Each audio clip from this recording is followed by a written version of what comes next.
US-റഷ്യ ചർച്ചകൾക്ക് ഗൾഫ് രാജ്യമായ Saudi Arabia ആതിഥേയത്വം വഹിച്ചതിനെ അറബ് ലോകം സ്വാഗതം ചെയ്തു. ലോകരാജ്യങ്ങൾക്കിടയിൽ സൗദിയുടെ നയതന്ത്ര കഴിവ് വീണ്ടും തെളിയിക്കുന്നതായിരുന്നു ഈ മധ്യസ്ഥ ചർച്ചകൾ. സൗദിയുടെ നയതന്ത്ര കഴിവിനെ ഗൾഫ് രാജ്യങ്ങൾ അഭിനന്ദിച്ചു. മിഡിൽ ഈസ്റ്റ് ബ്യൂറോയുടെ റിപ്പോർട്ട്. റഷ്യ ഉക്രൈൻ യുദ്ധം അവസാനിപ്പിക്കാനാണ് സൗദി അറേബ്യ കളം ഒരുക്കിയത്. യുഎസുമായി സൗദി അറേബ്യയിൽ നടത്തിയ ഈ കൂടിക്കാഴ്ച ഇതോടെ വിജയം കാണുകയായിരുന്നു. യുദ്ധം അവസാനിപ്പിക്കാനുള്ള സന്നദ്ധത റഷ്യയാണ് അറിയിച്ചത്. 4.5 മണിക്കൂർ നീണ്ട നിർണായക ചർച്ച ഇതോടെ വിജയം കണ്ടു.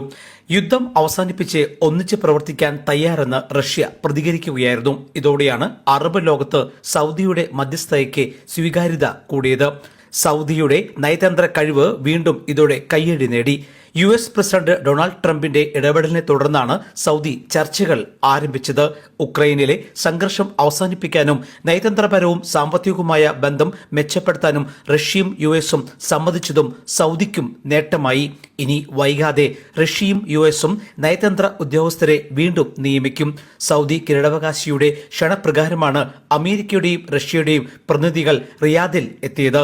ഉക്രൈൻ യുദ്ധത്തിൽ റഷ്യ US ബന്ധം കൂടുതൽ വഷളായിരുന്നു. ഇതാണ് സൗദി അറേബ്യ പുനഃസ്ഥാപിച്ചത്. പുണ്യങ്ങളുടെ മാസമായ റംസാൻ ആരംഭിക്കാൻ ദിവസങ്ങൾ മാത്രം ബാക്കി നിൽക്കെ സൗദിയുടെ മധ്യസ്ഥ ശ്രമങ്ങൾ അറബ് ലോകത്തിന്റെ പ്രശംസയ്ക്കും കാരണമായി. Elvis Chummar, Jaihind News, Dubai.